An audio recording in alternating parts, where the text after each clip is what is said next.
Welcome back to Custom Zombies. I am Tamikaze, and today we are going to be looking once again at the Magnus map. And this is probably the last set of videos on this map that I will make for some time. I just finished posting my three-part, very first playthrough of this map, and it featured a lot of map exploration, and we talked about a lot of different things, including how sick I was the past week and all that good stuff. And we didn't talk too much strategy during that video, since there wasn't a whole lot of intentional strategy being played out, because it was the first time I played the map and I didn't know what was coming next, and I didn't really know how to game plan or anything like that. So it was just more of a survival. Can I survive, and can I see everything that the map had to offer? And I think that I did. I haven't really seen too many other people play this map yet, so it's hard to compare it to something when you have nothing to compare it to. But in this two-part video series, I'm going to be going over some things I said I was going to go over in the last video. And it was about 5 different things. The first one is my starting area strategy and what I do to try and maximize points in the starting area. Number 2 is mobile camping and what that means and how I do that. The third one is the Great Hall and what that is. The fourth one is classic camping, and then the fifth one is called holding down the axe. So as we approach these areas and we start doing these things, I'll be talking about it more and more. But this is just my starting strategy in the starting area, and this is really is just me trying to maximize points so I can get through the map, open it up as quickly as possible. And I do make some mistakes. Excuse me. I do make some mistakes. I don't do it perfectly.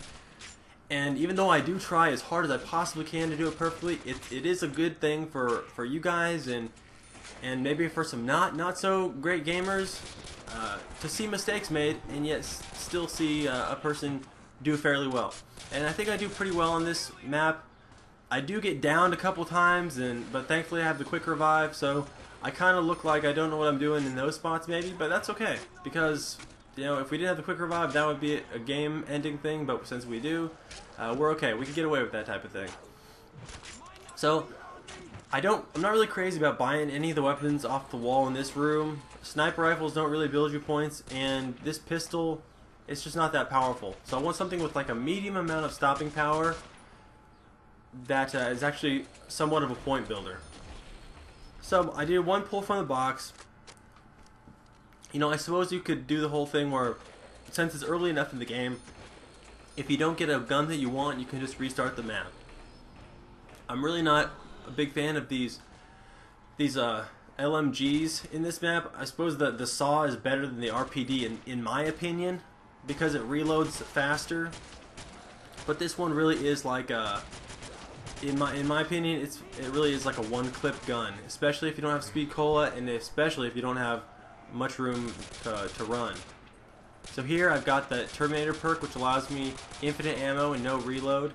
So I switched back to the pistol, and I'm just trying to, like I said, maximize points. So the pistol's not very powerful, so it takes a ton of shots to take down the zombies, and that's really good. And I did open this side room, 1, because I'm going to use it later, but 2, because it gives me a fallback area. I don't want to open up the next room quite yet, because if I do that, then it opens up another window for the zombies to come in at, and I really don't want to do that right now. I just want the zombies to come in as few windows as I possibly can get them to come in at, and but then still have a little bit of space, a little bit of room to run around in. So I got these drops, this gun turret, the auto turret. I love these drops. You don't see them that often, which is probably a good thing, because that would be a little bit too easy if they came up every round. But when you get them, really take advantage of them. Try and position them in a way that will best help you. Like I did here, I positioned it at that far window over there. I could have picked it up a little bit earlier, I guess, but I wasn't really sure how I was going to play it, so it just took me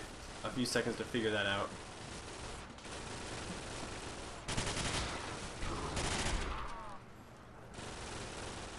But yeah, so I got it dropped facing a window here. I just happened to get another one, which that really doesn't happen very often.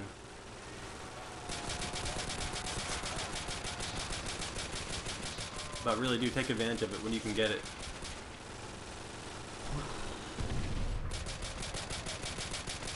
So I got them both earning points for me, and that's what the turrets do. You know, they're not only good for taking out guys, but they earn you the points. So that's really, really good.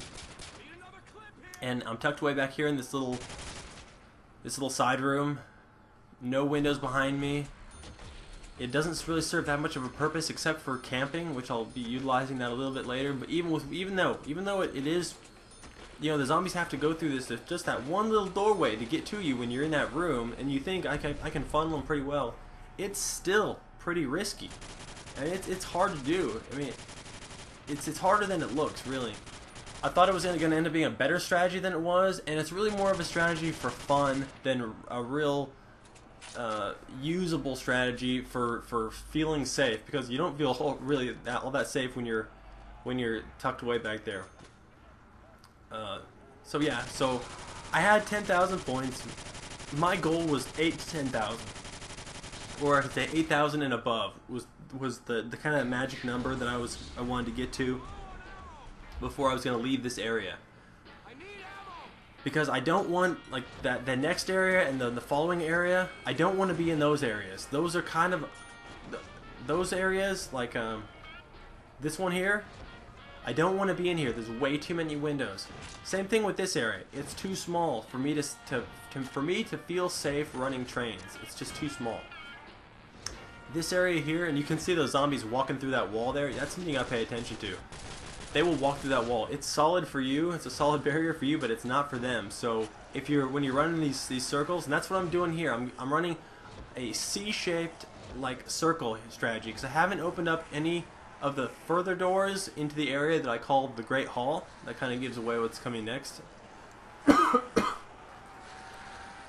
yeah, I haven't opened the doors over there, so that means no zombies are going to be coming from that direction. And really, they don't start coming from that direction until you open up like all of the doors. So even if you open up a few of those doors in there to get the weapons off the wall that are in there, you're still safe. But I'm running a C. I'm running a C around that area where they're going to be mainly streaming in. You know, there's the riser ones that are coming up, but then a lot of them come in from that little walkway that I just came through initially. So I don't really want to run a circle, if at all possible, because I don't want to pass that little walkway. Like I said, if at all possible, because this strategy, it's about just playing it as safe as I possibly can. That's really what my strategies are always all about. So the best way I can stay away from the zombies coming into this area is to avoid that little cutout.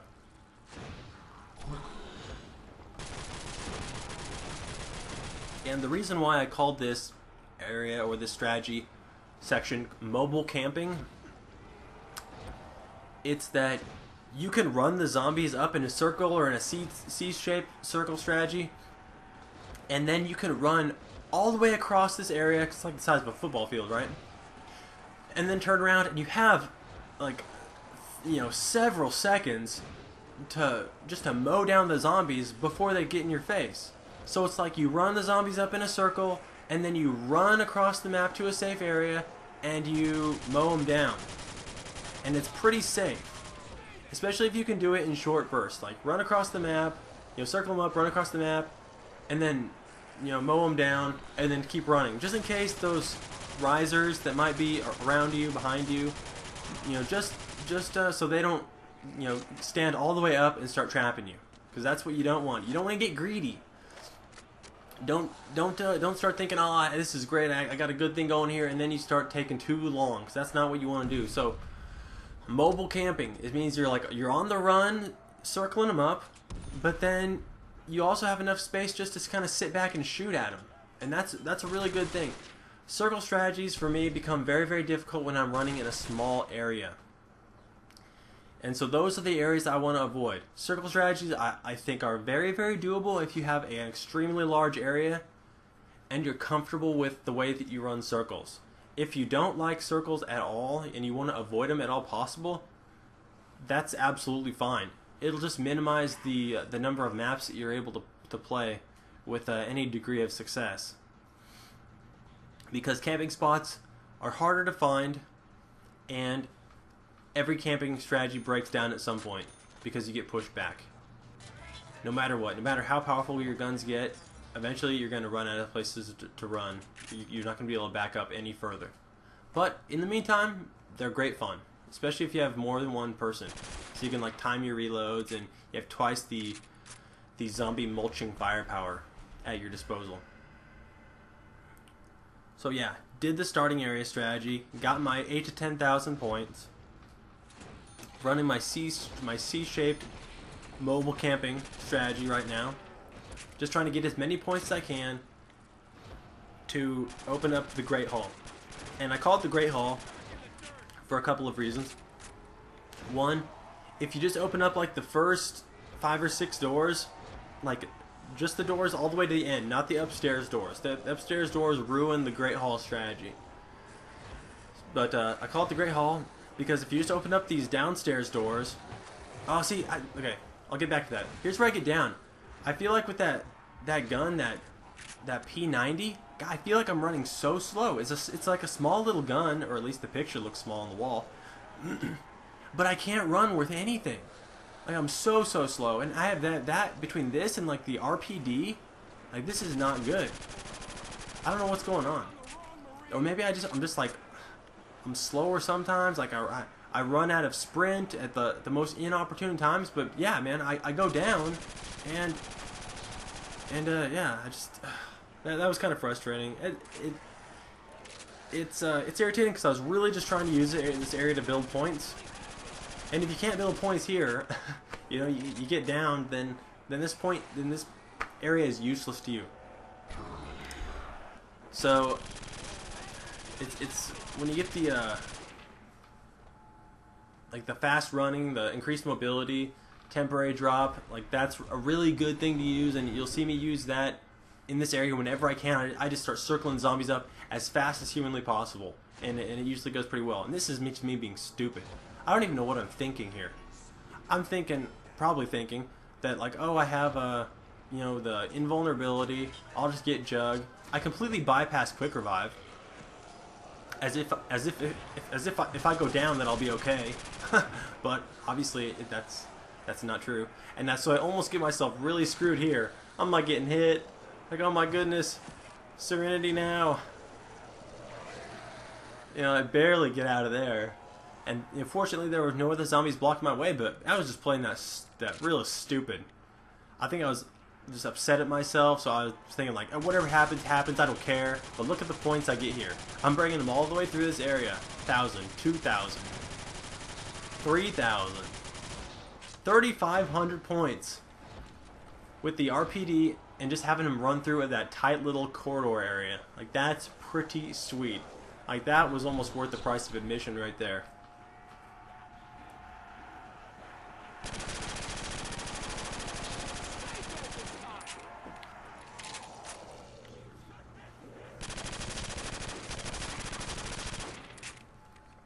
So yeah, 12,000 points, doing pretty good again. Alright, get the Quick Revive. That's right. Stop being cocky. No time for overconfidence here. We're trying to make a strategy that's doable, not some like idiot Lone Ranger strategy.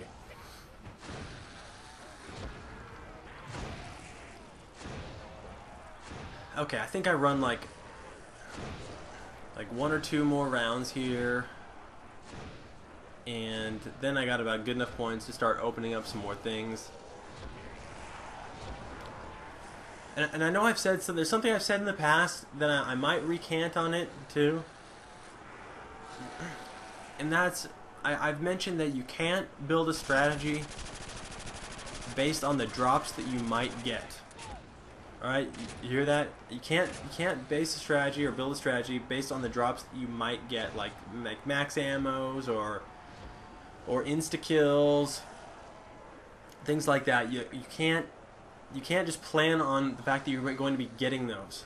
Well, in the UGX mod, with the Terminator and the insta kill and the point multiplier and that type of thing, you get them so often, and it seems like, especially playing this game here, it seems like the higher the round, the more often you get them. And maybe that's just because there's more zombies or something like that, you know, and so the odds of you getting them are higher. But it just feels like you can almost count on the fact that you're going to get each of the temporary drops at least once throughout a round. And like I said, you'll see that more. I do a little fun thing at the very end, just before I quit the video.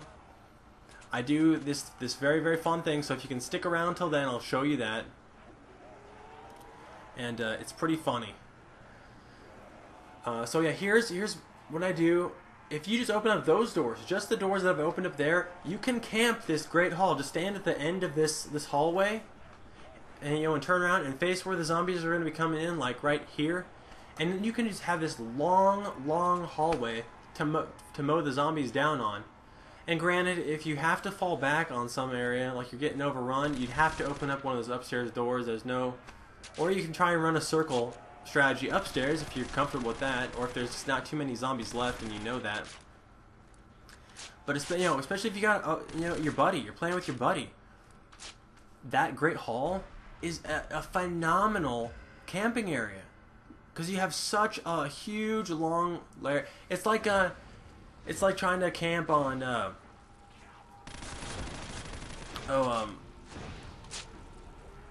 I can't forget the name of the map. But anyways, it's like having a long catwalk area to camp on, and you know the zombies are only gonna be coming from this one spot, and you can just camp for days. But anyway, yeah, these boss rounds can be tough, man, because these bosses, like, periodically when they change the color of the screen and they scream, they stop you dead in your tracks. So that's kind of freaky.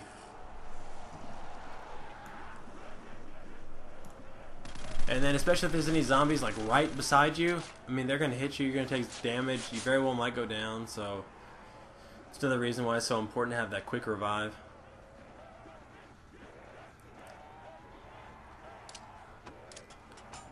So yeah, you camp in here, you just throwing grenades, bowing zombies down. Yeah, I mean, so you could base a whole strategy, a whole gameplay off of this right here. And I just run around this guy. Get off of me. I just brush him off. I know you're a boss, but you're nothing. So you get the double points, point multiplier, and you got some ammo in your gun. You can make some serious points too, just doing some work on this guy, because he takes a lot of bullets, and that means big points for you.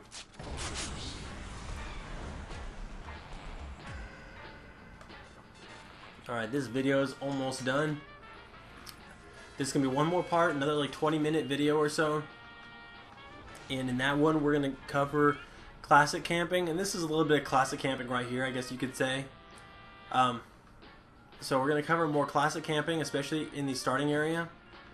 And then holding down the axe and what that means.